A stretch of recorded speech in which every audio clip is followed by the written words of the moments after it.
दोस्तों, इसराइल दुनिया के सबसे ताकतवर देशों में से एक माना जाता है। इसराइल में लोग यहूदी मजहब को मानते हैं, जो कि यहूदी मजहब मानने वाला एक लौता मुल्क है।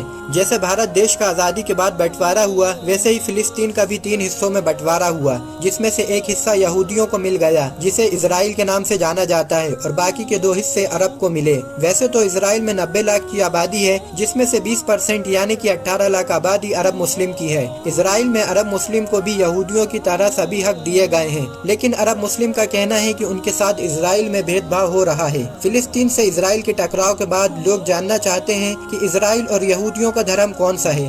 दुनिया के पुराने मजहबों में से एक इस यहूदी मजहब इस्लाम मजहब की तरह बुत परस्ती को गलत मानते हैं, और यहूदी मजहब के लोग एक ही खुदा को मानते हैं। यहूदी लोग अपने खुदा को याहवे या यहोवा कहते हैं। मुसलमानों के साथ इसराइल में बहुत भेदभाव किया जाता है। मुस्लिम औरतों को नकाब पहनने पर पाबंदी है, और जानमाज कुरान की तिलावत करने पर इसराइल की पुलिस ये चीजें जब्त कर लेती है। रमजान के महीने में मुसलमानों को परेशान किया जाता है। रमजान में रोजा रखने से रोका जाता है, और मुसलमानों को मजहब छोड़ने की कसम खिलाई जाती है। नमाज पढ़ने पर भी पाबंदी लगाई जाती है। फ्राइडे का दिन मुसलमानों के लिए बहुत अहम दिन माना जाता है, जिसकी तैयारी मुसलमान अच्छे से करता है, लेकिन वहाँ भी इजरायली पुलिस परेशान करती है और भेदभाव करती है। इसराइल की जनसंख्या वैसे तो 90 लाख यानी कि इंडिया के बेंगलोर में जितनी आबादी है, उतनी आबादी पूरे इसराइल में है। फिलिस्तीन में 19वीं सदी तक 87% मुस्लिम, 10% ईसाई और 3% यहूदी थे, लेकिन यहूदियों ने अलग मुल्क की मांग की, जो अभी इसराइल के नाम से जाना जाता है।